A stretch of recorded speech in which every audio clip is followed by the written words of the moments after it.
Good morning, everybody. Happy Friday. I'm Katie Earl. I'm the coordinator of our University Express program.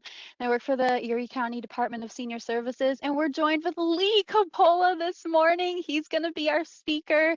And I'm so appreciative for his time and that he's going on this adventure with me. So, quickly, we'll just do our intro. We've got a lot of new folks, so we are recording, and I'll try to post it on the website in the near future if all goes as planned. You've joined muted and without your video showing, and it's not because you've done anything wrong. Those are just the settings for our program today, and we'll be communicating with you through that Q&A panel. So any questions or comments you have for Lee, type those in. He'll be able to see them, and I can see them too. So if you're on a computer, it's at the lower right-hand side of your screen. Click on your Q&A, expand it. You'll see your text box. Send your questions to me.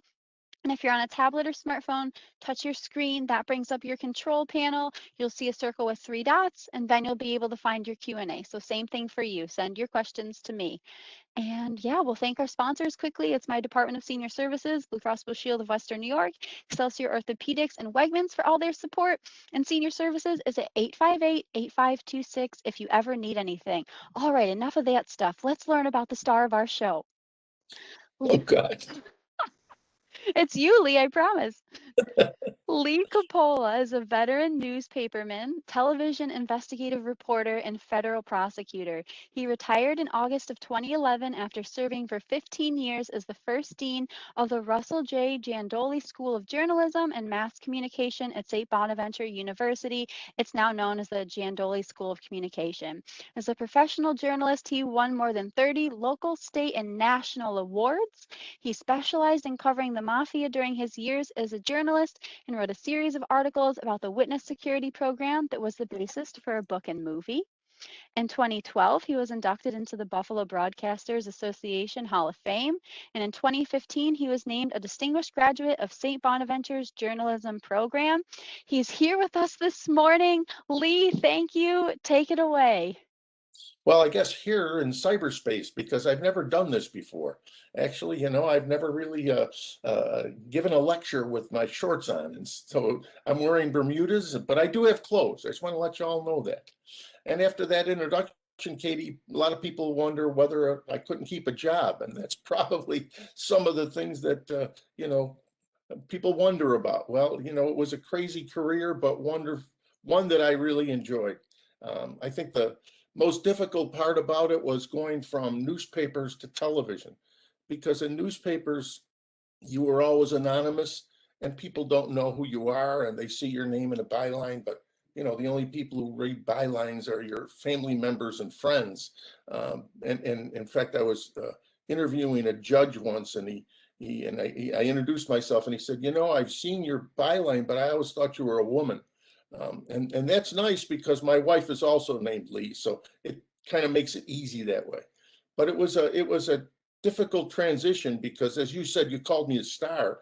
I hated the idea that I was a quote star or a personality. I always wanted to be introduced as a journalist, and it's difficult because when people see you on television, they kind of think they own you. And it's sometimes it goes to your head, sometimes it doesn't. I just wanted to be a nice normal guy, just like I was when I was working in newspapers. I would try to go shopping on a Saturday, and my wife would say, "You can't go out in those clothes," and I'd say, "Why?" And she said, "Because you look like a slob, and people know who you are." And I said, "But I am a slob." But it changed the way I had to do things. I thank God my kids were grown when I went to television. Actually, not grown, but in school. My son Michael was a star athlete at St. Joe's Collegiate Institute in the football team, and I would go and I would cheer, and my wife would say, "Calm down now, don't yell so loud because people know who you are." And I would say, "I'm just an ordinary father." But that leads me to a quick story. My wife and I were driving home one day in the town of Tonawanda, and as we pulled up to a stoplight, this limousine pulled up next to us. And the back window, the tinted window, rolled down, and this lovely young lady in a strapless black gown reached out her head and turned back to the car and said, "Look, everybody, it's Lee Coppola." And I just sucked in my stomach and stood up straight in my seat. And my wife sitting next to me was roaring. And then she looked out and she said, "I love your son, Michael." So it was a wonderful come down to know that she was in love with my son, Michael, and she could care less about this guy, Lee Coppola. All right, let's get to the subject matter. History of the Mafia. Why am I interested in the history of the Mafia? How did I get involved with the history of the Mafia? Well, as Katie said, my name is Coppola, or if you're in Italy, it's Coppola. But my name is Coppola, and I grew up on the west side of Buffalo. And I knew what was happening in the west side of Buffalo. There were people who were in the mob. There were people who were part of the mob. There were people who were close to the mob. There were people who were wired to the mob. But you knew who was who on the west side of Buffalo. I remember when I was delivering the Courier Express, and many of you might remember the Courier Express. But when I was delivering the Courier Express one morning, I picked up the paper and the headline was, "D'Angelo brothers found stuffed in the trunk of the car of a Cadillac, and police have no clues." Well, you know, I was like about 12 years old, and I kind of had a clue. Those people on the street, we knew basically why they were killed, and we had a good idea of who killed them. But then I realized as I grew older that, of course, the police had the same information, but they had no evidence. So I guess that got me involved in knowing what was happening in the underworld of organized crime. And when I went to the news and became a reporter, there was a mafia murder, and I went to my editor and I said, "Well, you know, I know a little about this. Can I cover it?"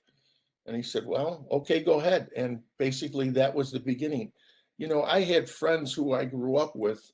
I went to college. I went to high school. I went to college.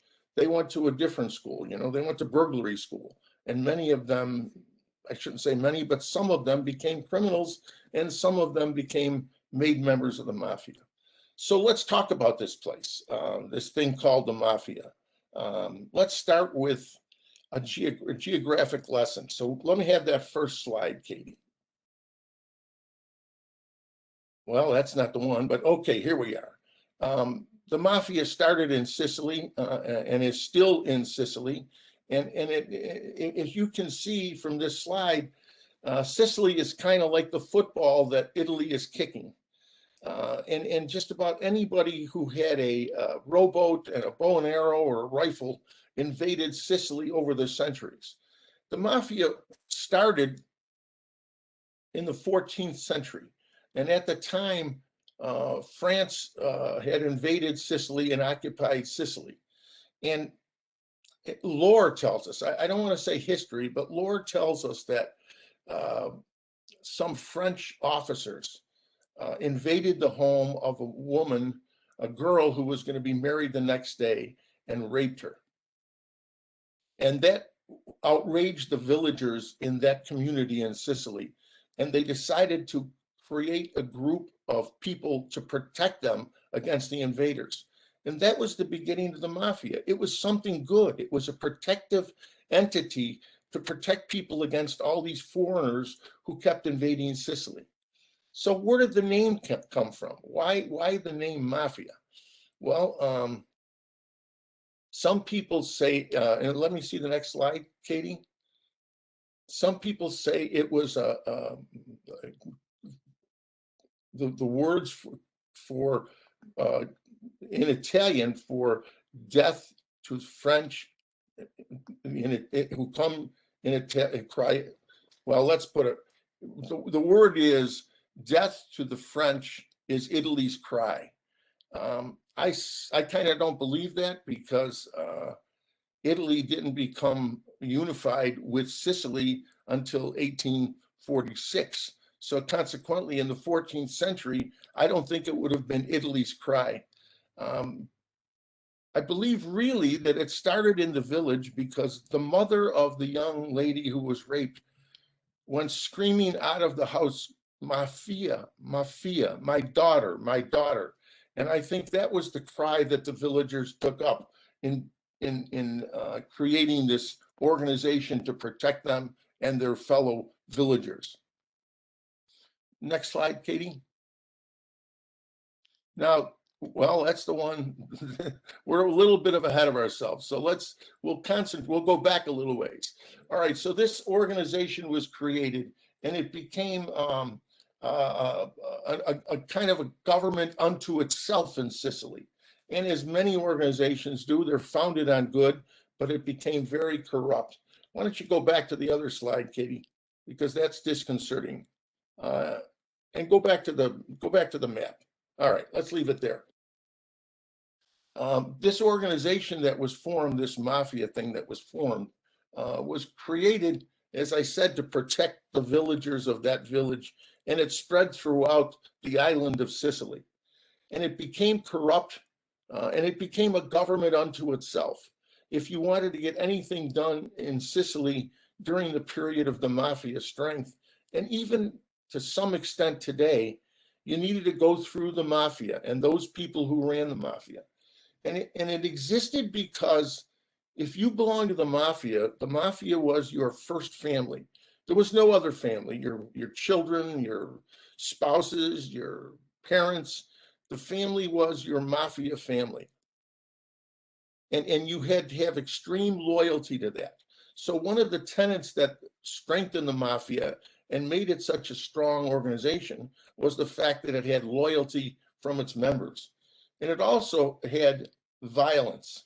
One of the things that the mafia existed on and grew was because of its violent nature. If you went against the mafia, there were consequences.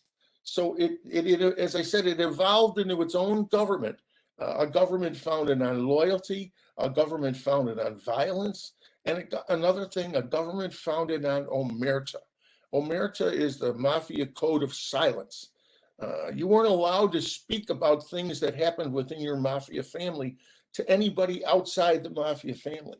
It was a code of honor, so that the mafia was built on fear from other people about the violence from the mafia, and those within it knew that if they went against the code of omerta, there were things to pay. For instance, there was a mafia leader named Bassetti in Sicily, and he went against the mafia code of omerta and talked to officials. Now, he was a high-level member of the mafia. The mafia in Sicily, because of what he did, they killed his wife, they killed his 3 sons, they killed his parents, they killed his siblings, they killed his cousins. In all, 37 people in his family were murdered because of his going against the code of silence in the mafia. There was a guy in New York City named Jack Parisi. He was a known mafia hitman, killer. And he died when he was like 86 years old. And in his death notice, one of the detectives who investigated his crimes was quoted as saying, he was an old-time mafioso. You could hang him by his thumbs for 6 hours, and he might tell you his first name. So that's the whole thing about how this organization became strong and prospered. Fear, violence, loyalty, and silence. All right, now when the Sicilians immigrated to the United States, mostly in the late 1800s and early 1900s, many of them who came over were part of the Sicilian mafia, and they brought their old ways from Sicily to the United States. Only when they came to the United States, it wasn't called the mafia, it was called the Black Hand. And many people don't know that when the mafia came to the United States, if I could see you, I would ask you, what city do you think the mafia first came to? And most people would say New York, Philadelphia, Chicago, maybe even Buffalo. But really, the mafia came to the United States in New Orleans. That was the first family of mafioso to come to the United States in the late 1800s. But it eventually did come to Buffalo. And as I said, it was called the Black Hand. And it was created and led in Buffalo by a man by the name of Joseph DiCarlo. And DiCarlo took these people who called themselves members of the Black Hand and organized them into a group, a family. But it wasn't called the Mafia then, it was called the Black Hand. And the Black Hand existed by preying on other members of the Sicilian community. My grandmother, Coppola, told me a story about my grandfather. He was a merchant, and he had a business, retail business on Dante Place on the Hooks in Buffalo. And he was threatened by the Black Hand. And my grandfather, as I recall him, was a very stubborn man. And he refused to go along with what the Black Hand was demanding. And eventually the windows in his store were broken. But here's a typical message that someone received back in the turn of the century from the Black Hand. And this is translated from Sicilian. We command you under pain of life to be ready with $1,000 in your pocket. And the first one who shows up with a white handkerchief to deliver for what we command of you. If you persist in not messing up the above sum, we ask you, your chest will be a target. Do you understand? So those were the kind of threats that the Black Hand leveled at people of their own nationality in the various cities that they were organized in. All right, so then something happened that really created a boondoggle for the Mafia in America, and it was called the Volstead Act. Okay, Katie, you can go to that one now. There we go. Now, the Volstead Act was created in 1919, and as you may well be aware, the Volstead Act prohibited the sale of alcoholic beverages. Well, you know, that's a business opportunity for criminals, and making bootleg liquor and smuggling liquor in from Canada was a major business venture for the Mafia. And it was something that they could manipulate and direct, and they did it through fear. People know and are aware of the fear that went on during Prohibition, but just about everybody wanted to continue drinking alcohol, but couldn't do it because of the fact that it was illegal. So there we go. You've got a demand, and you've got to have a supply. So the supply came from the underworld because you couldn't do it from a beneficial standpoint legally. And so what happened was millions, literally millions of dollars were made by the criminal enterprises that were run by the Mafia during the Prohibition era. Let me give you one example. Al Capone from Chicago, we all know as a member of the underworld, at 27 years old, it was estimated that he grossed $100 million a year. $100 million a year from his illegal enterprises involving alcohol. In today's market, that would be $1.3 billion. So think about the money that was being made during Prohibition by the underworld, simply because the government decided that there should not be any alcohol being sold legally. We can go to the next one, Katie. And now the problem was that during the Volstead Act, there was so much competition among different Mafia families. Murders increased 80% and arrests increased 50% during that period of time. So then the Volstead Act was repealed in 1933. What's next?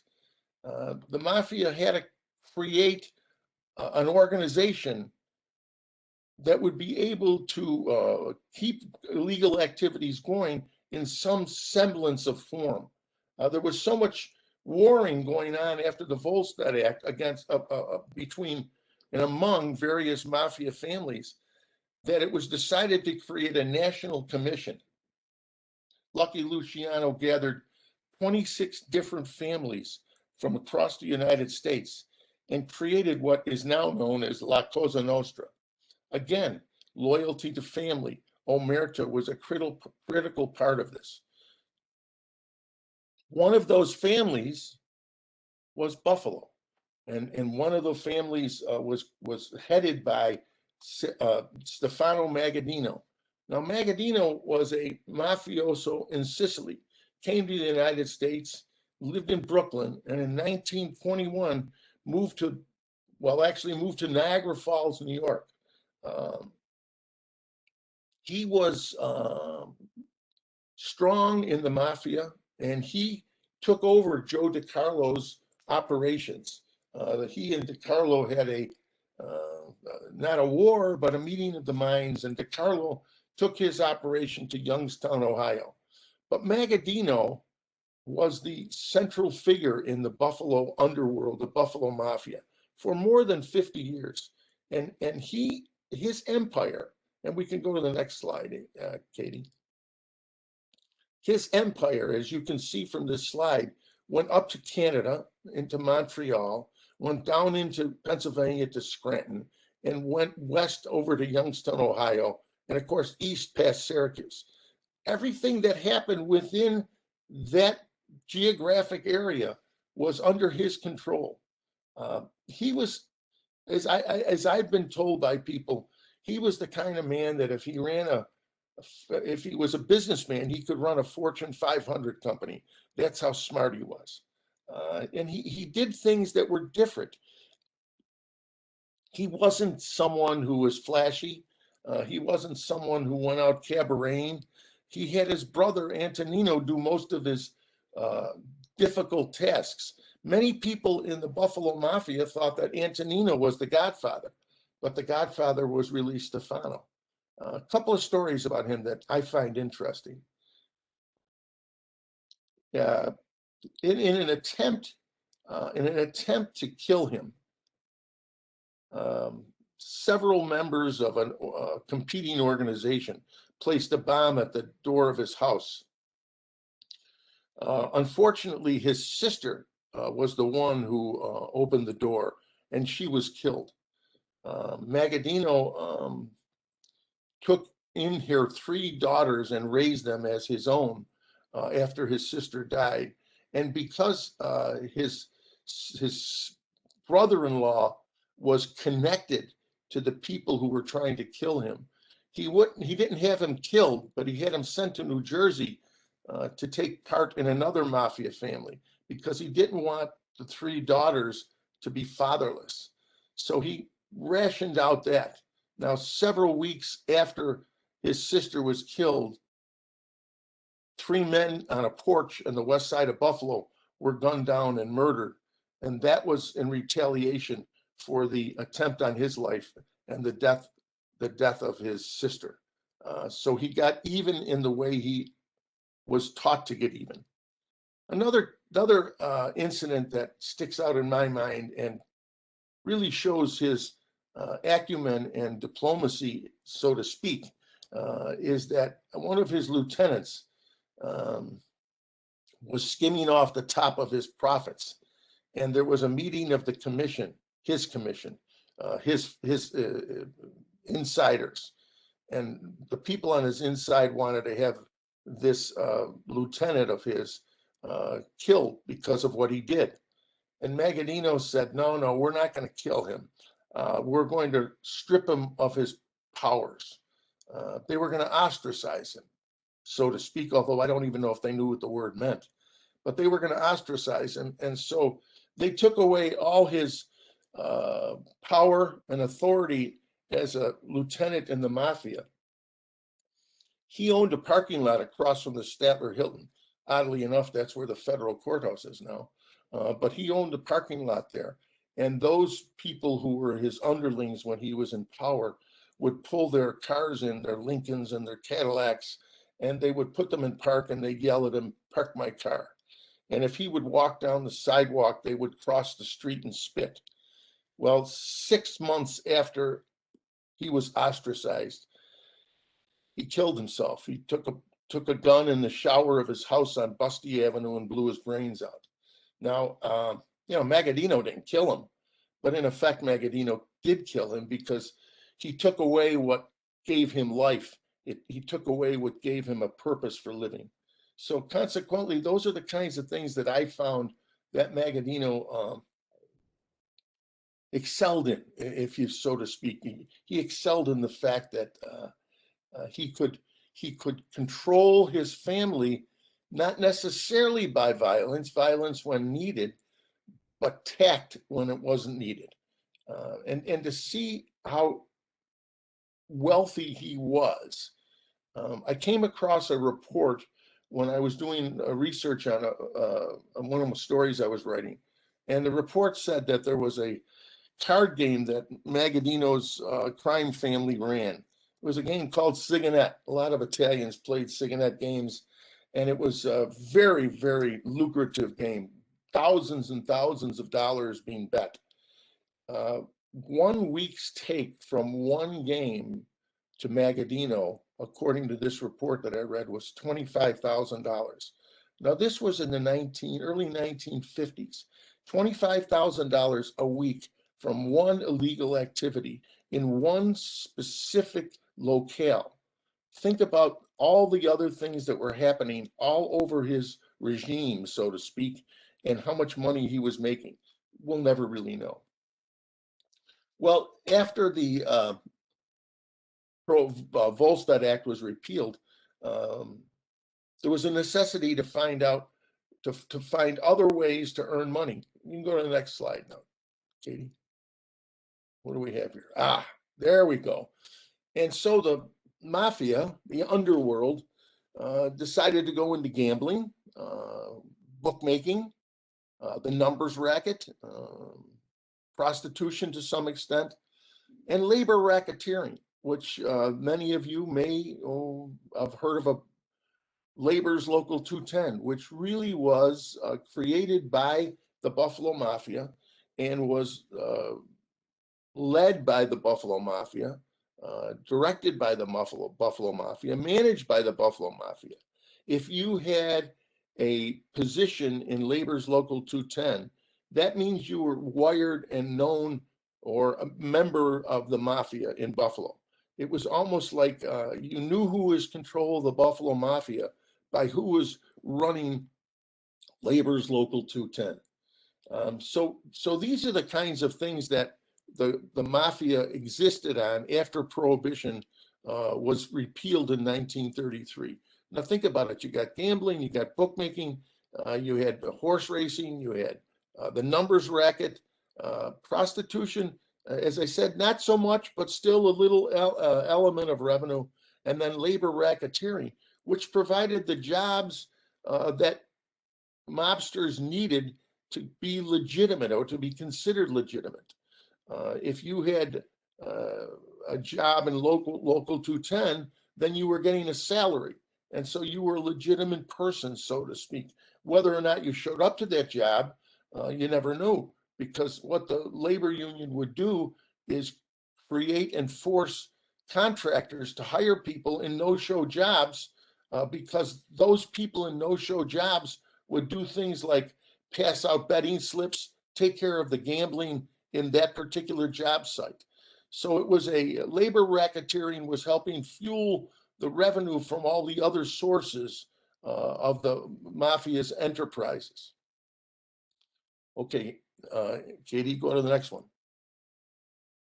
All right, not unfortunately, but fortunately, what happened was, and I call it the Americanization of the Mafia. Eventually, the government found out, wait a minute, there's ways to make money just like the illegal activities, they made money. So nowadays we have something called off-track betting. So why do you need bookmakers if you have off-track betting? We have something called lotteries. So why do we need the numbers racket if we have the lotteries? And we have something called gambling casinos, mostly run by Native Americans, but still gambling casinos. So why do we need illegal crap games and illegal card games? Because the legitimate legal activities were taking over the revenue sources of the Mafia. That's not all. The Americanization of the Mafia also became predominant because of the way people progressed. Now, when the old timers came over from Sicily, they were certainly bent on all the elements of being a mafioso, omerta, loyalty, fear, violence. And then their children uh, followed in their father's footsteps. And during the 30s and 40s and 50s, they prospered in their illegal activities. But then their children came in, and their children did not necessarily follow the edicts and the practices of their grandfathers, and they became Americanized. They weren't born in Sicily, and they weren't raised by people who were right over from Sicily. They were Americans, and they were changing the way that they lived. They even went to college. They became lawyers. They became doctors.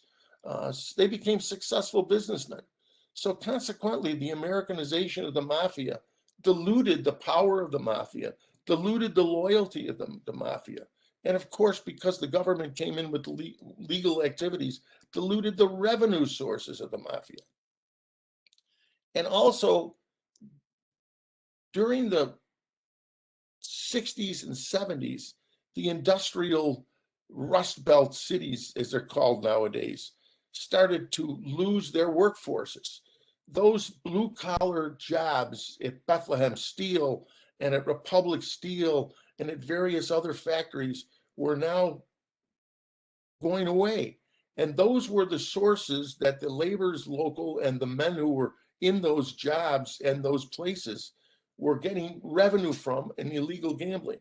So if your revenue source dries up, then obviously the business dries up. And that contributed to what I consider the Americanization of the mafia. But also something else happened. People started not wanting to go to jail. You can go to the next slide, Katie. And the government finally took notice, because for years the federal government would not recognize the existence of a national crime commission. J. Edgar Hoover, who was the FBI director for decades, refused to acknowledge the admission of the National Commission because he didn't want to sully the reputation of his FBI. He would prefer to have them go after bank robbers and kidnappers so he could get his statistics up and convince Congress that he needed more money. I'm going to read you a quote from J. Edgar Hoover in 1961. I will say emphatically that there is no mafia in this country and no national crime syndicate. Now, that's pretty bold statement for the guy who headed the FBI in the United States.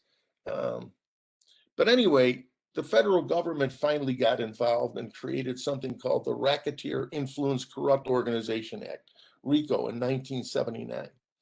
You know, up until that time, most of the crimes committed by organized crime, by the mafia, were state crimes. And state crimes were a lot easier for the mafia to control because they could pay off district attorneys, they could pay off judges in local localities. And that's basically one of the strengths of the mafia, was to have police officers, judges on their payroll, district attorneys on their payroll. So consequently, prosecution was minimal of anybody in the mafia who committed a crime. But when the federal government took notice, all of a sudden it became federal crimes, and the jail sentences became longer and harder. And so consequently, RICO came into being, and the government, that threat of going to jail convinced a lot of mafia members of that third generation, that third escalation of the mafia from Sicily, convinced them that maybe omerta wasn't so critical. And speaking of omerta, there was a guy named Joe Volstead who testified before Congress and laid out the entire element of the National Commission. And that was before Hoover made the statement about no National Crime Commission. Also, there was something called the Meeting of Appalachia in upstate New York, that Stefano Magadino organized. And that was broken up by state troopers and was another indication that there was a national crime syndicate in the United States. So the omerta thing became less strong than it was certainly in Sicily, and certainly when the Sicilian immigrants came to the United States. And those are the things that I think led to the downfall of the mafia. Even in Buffalo, the Labor's Local 210 basically was taken over by the federal government. And for now at least 20, 25 years, it has been a legitimate labor organization, and you can't equate it to anything connected to the mafia. It's an interesting evolvement of a national crime organization or of a criminal organization that came over to the United States, prospered for probably 70 years, maybe 80 years, and now is basically diminished. People ask me all the time, is there a mafia in Buffalo? And I say, there may be people who consider themselves mafia members, but there's nothing like it was during the 40s, 50s, and 60s. Well, that's about all I have. And I'll be willing to take questions electronically. This is a cyberspace lecture. It sure is, Lee. Thank you so much for that. Let me just stop sharing so that makes us big again. Oh boy. All right, there we go. No hiding now. Thank you for that presentation. We've got some questions and comments already. This first one is, how did the leaders of families rise to power? Well, they had the power when they came over from Sicily, and they passed it down to their children or their relatives, their brothers, their nephews, and that's how they rose to power. It had to be within the family, and a lot of it was because they were tested. They became leaders because they became leaders because they showed intelligence, strength, violence. I don't, and also the mafia is really romanticized by a lot of the entertainment industry. Obviously, The Godfather was a very popular movie, Godfather 1 and 2, and The Sopranos, which I understand there's going to be another venture, but The Sopranos was very popular. But during the original Sopranos, Tony Soprano said something that I thought was very important regarding what the mafia was all about. His cousin had come out of prison, and his cousin wanted the same illegal operation that he was running before he went into prison. And Tony had given that operation to somebody else. And his cousin was upset. And he looked at Tony and he said, well, I guess you're the boss. You make the rules. And Tony looked at him and he said, I didn't make the rules. They've always been there. And that shows you how that organization that was created in Sicily came over to the United States with these vested interests in rules and loyalty that made it so strong. Wow, Lee, thank you for that answer. This next question is, were women in the mafia or No, involved in any way? Okay. no, no.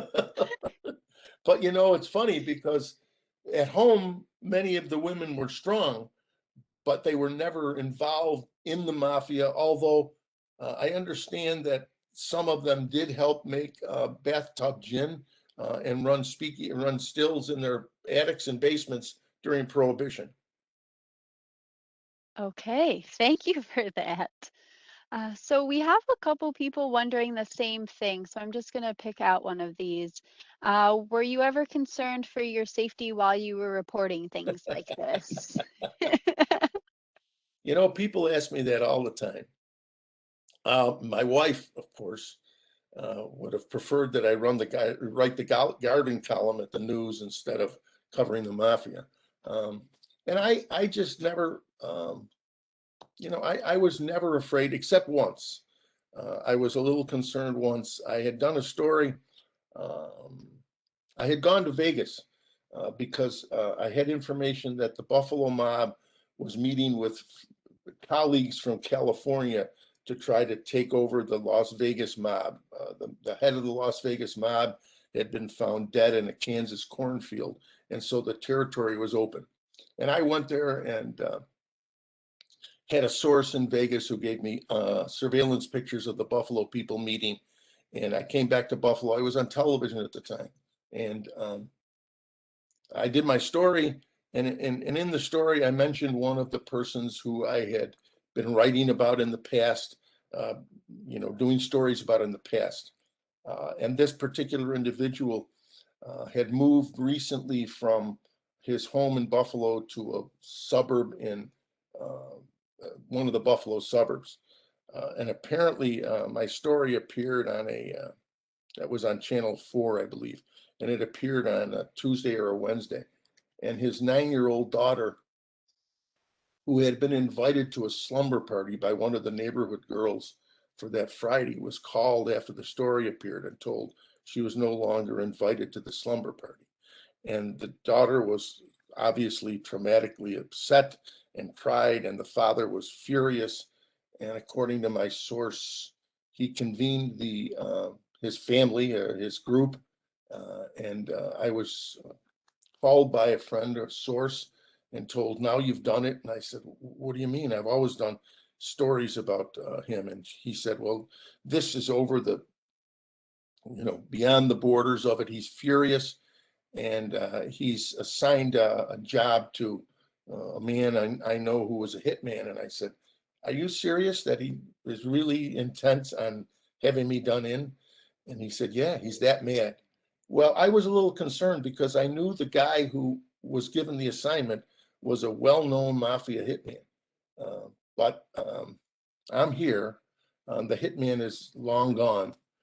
So nothing came of it. And I also found out, Katie, years later, when I was well into writing about the mafia, I found out that I had a close family relation who was inside the mafia, Buffalo Mafia. And I was informed that should the leaders of the Buffalo Mafia ever want to harm me because of the stories I was writing, they would have to get the permission of this individual, and he would never give it to them. I did not know that I was protected at that time by someone that close to me, but I found that out later. And I don't know, again, if they ever went to him and said, "We want to do something," and he said no. I was just told that he would have never given them permission. Wow, so that was protecting you. That's really interesting. Hmm. Wow, Lee. Well, thanks for sharing that with us. We had a lot of people wondering. This next question is, how did they recruit members for the mafia here in Buffalo? Did they loop in any locals?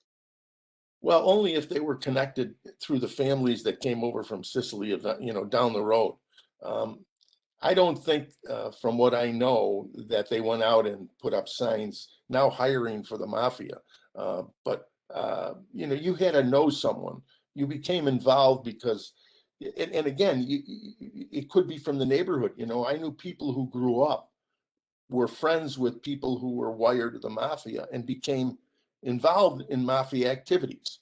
They weren't recruited, they were just close to people who were involved. So consequently, they became involved.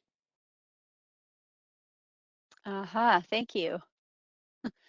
Surprised there wasn't a sign join for the mafia here. Okay, we have a comment. It says, I remember living through some of these times and hearing and reading stories. Thank you for linking the facts together. We have quite a few folks who are wondering about the current state of the Buffalo Mafia, if anything's going on with that, and maybe what it is like now compared to what it was back then. So I'm combining a lot of questions in one. Well, I refuse to acknowledge the fact that there is a Buffalo Mafia. There are people who are accused of doing illegal activities whose last names end in vowels.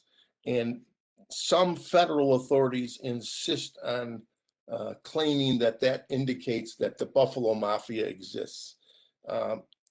There may be, as I said, people who know each other, who have vowels at the end of their names, and who perhaps are conducting illegal activities, but there is no organization. There is nothing that even compares to what Magadino ran for all those years.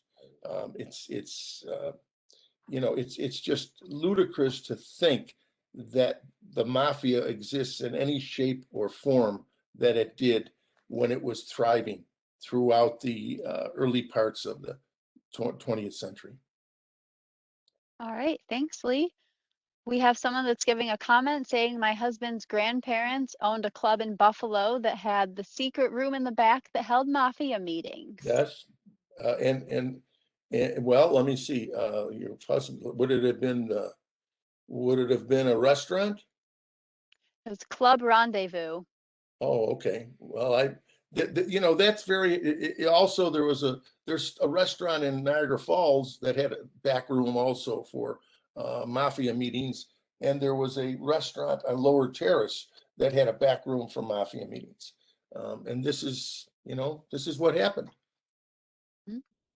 Yeah.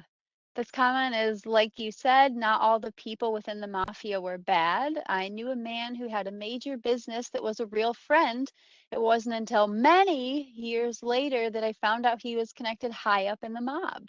John Montana. Yeah, one of the legitimate businessmen in Buffalo, John Montana, was one of the chief lieutenants of Magadino. He owned a couple of cab companies in Buffalo and was very well respected, was chosen as Citizen of the Year by the Buffalo Police Department, no less, but was also caught at Appalachia at the meeting of all the high-ranking commission members of La Cosa Nostra. All right, thanks, Lee. Bunch of questions here. Is it okay if I keep firing them at you? Sure, go ahead. All right. So this person's wondering, what was the name of the man who owned the parking lot that you mentioned? Angelo Acquisto. Okay, thank you. This next one is, were all the rum runners between Canada and Buffalo connected? What about the Irishmen who rode their boats back and forth? Yeah, well, there was, it wasn't an exclusive enterprise of the mafia. It was, people say, well, and remember where Stefano Magadino settled in Niagara Falls and lived in Lewiston. Now, remember what's across the river from Niagara Falls and what would make it very easy to bring in illegal booze from Canada to Niagara Falls and then down the East Coast. And that's one of the routes that Magadino controlled.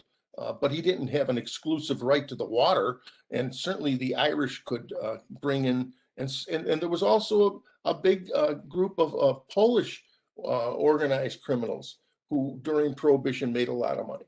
It wasn't an exclusive venture of the mafia, but I can tell you the mafia was the main enterprise during Prohibition in making money. Okay, that makes sense. Thanks, Lee. This next thing here is, did organized crime influence any positive changes in Buffalo, like donations, use of labor force to complete a job? Well, obviously the Labor's Local 210 did participate in an awful lot of construction, and did eventually those construction jobs were completed. But along the way there was illegal activity that took place based on no-show jobs and gambling and things of that nature. I can't venture to say that there's a building that says constructed by the mafia or any kind of memorial stones in the foundation saying built by the mafia in 1935. But again, donations. Yeah, I'll tell you, there were donations made to politicians and there were donations made to charitable organizations, all cash, of course. Of course, no paper trail. Waiting for that placard on the building. Let's see, somebody's wondering, did Magadino have any competition from another family during his time in Buffalo? No, not his time in Buffalo, but on the commission he had competition from other families. He was held in high esteem, except the Chicago family didn't approve of him that much. And his cousin, Joe Bonanno, was not one of his favorite people. In fact, he was instrumental in having his cousin, Joe Bonanno, who ran a family, one of the 5 families in New York City, had his cousin, Joe Bonanno, kidnapped. Okay, thank you for that. Somebody is wondering, who was Mr. Buffalino? Oh, yeah. Well, Buffalino was one of the lieutenants of Magadino.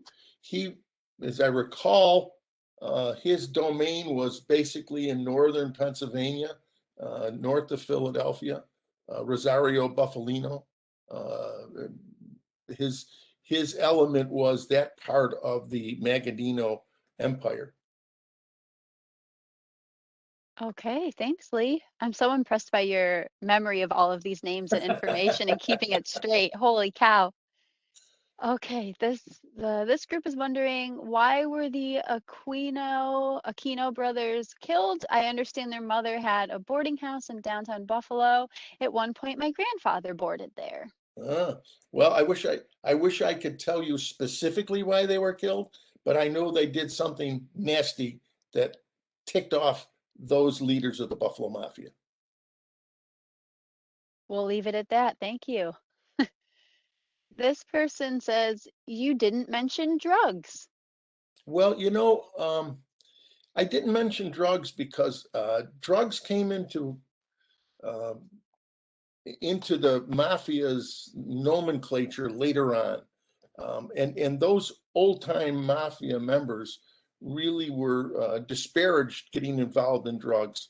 In fact, some of the conflicts that erupted during the later stages of the mafia, as I told you, the second and third, the third generation actually wanted to get involved in drugs because they felt it was the way to make money to offset the loss of revenue in other areas. But the old timers were against it.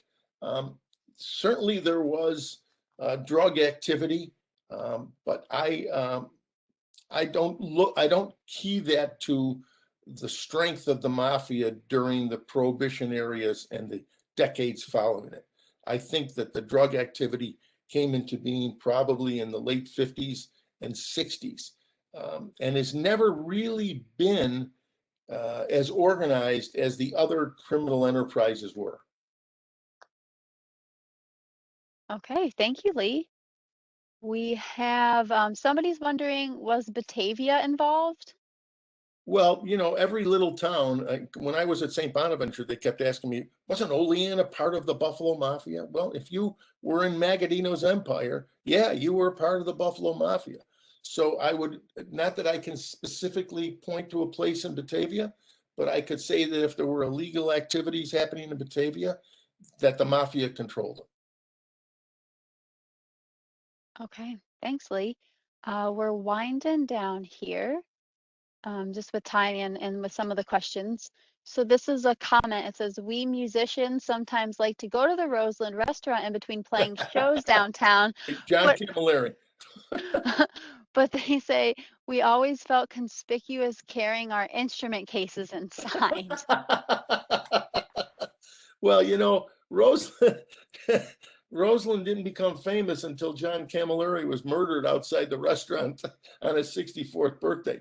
It was a known place where mafioso went and dined, but it wasn't really famous until he was shot outside the restaurant on his 64th birthday.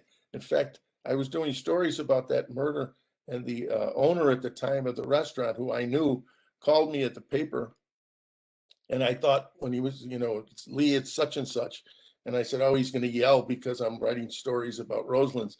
And he said, I said, yeah, what do you want? He says, Lee, keep writing. The business has never been better since you're writing about Roseland's and the murder.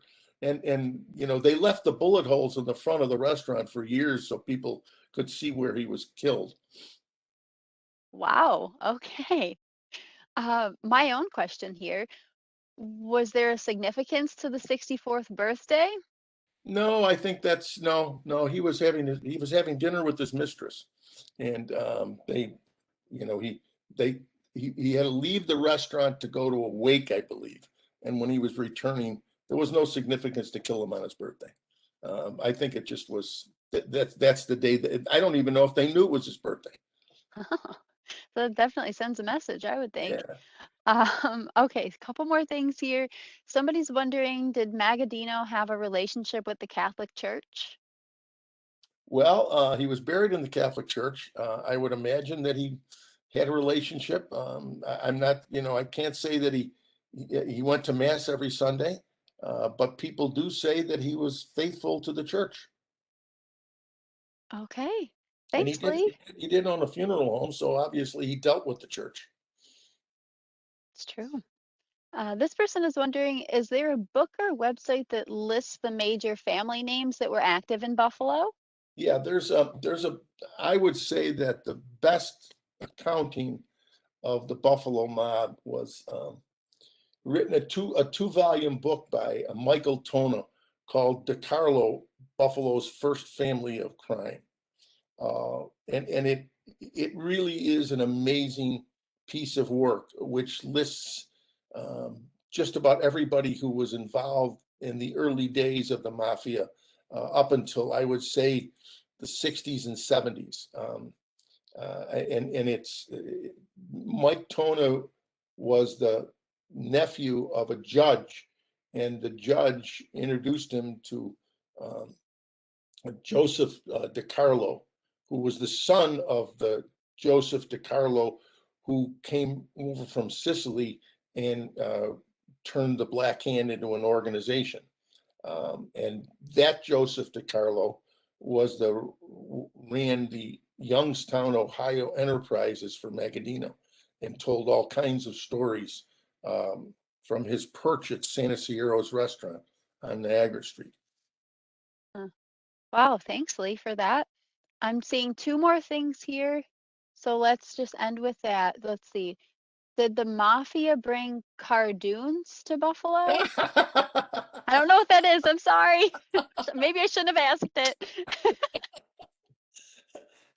That's that. I don't know if that's an inside joke, but no, they didn't bring Gardoons. But I'll tell you, they're that's a Sicilian delicacy, by the way. My 104-year-old aunt calls them Sicilian gold. Okay. Whew, got a little That's nervous there. that's a great line. That's a great line. Okay, and this last question that we'll close with is, what is the status of the Mafia in Sicily? It's not as certainly strong as it used to be, but it's still very active. I know my wife and I went to Sicily uh, probably 17, 18 years ago now. And we had an interpreter because we wanted to visit relatives, but we could not speak Sicilian. And I kept asking him about the mafia, and he wouldn't even answer because he didn't know, number one, where I was coming from, and he didn't know if I was looking for information. But he was still terrified, I would say, or fearful, I would say, of talking to anyone about the mafia. And when he told me, when I told him my name, which was in Sicilian Coppola, he said, "Oh, Mafia hat," because the Coppola in Sicilian is a little round cap, and Mafia members were noted for wearing these little round caps. So maybe that's another reason I wound up covering the Mafia. Maybe. Wow. That's awesome. And actually, one more question just popped in. How large was Magadino's home in Lewiston? It was very small, actually. It was a small ranch, and I visited it once. I never got inside, but I did visit once because I was doing a story on his life, and my editor said, "Have you talked to him?" And one of those crazy newspaper things saying, "Well, let me see if he talks." Although I had tried to reach him through his attorney, and I had sent questions, and everything was no, no, no, no, no. So my editor said you should knock on his door, and I learned. I went up to we found out where he lived on Dana Drive in Lewiston, and it's really very simple looking ranch, except he owned the whole street. Every ranch on the street was owned by his children or grandchildren or something like that. So, but it's nothing monstrous, nothing, outlandish. I mean, he wasn't that kind of a person. Wow. Well, thank you, Lee. I appreciate you doing this with me today and educating all of us on this. And to everyone who's on, thank you for your time. And Lee, now I'm just saying thanks for a great presentation. Loved hearing you speak. A bunch of thank yous. So we appreciate your time. You're more than welcome. All right, we'll finish recording.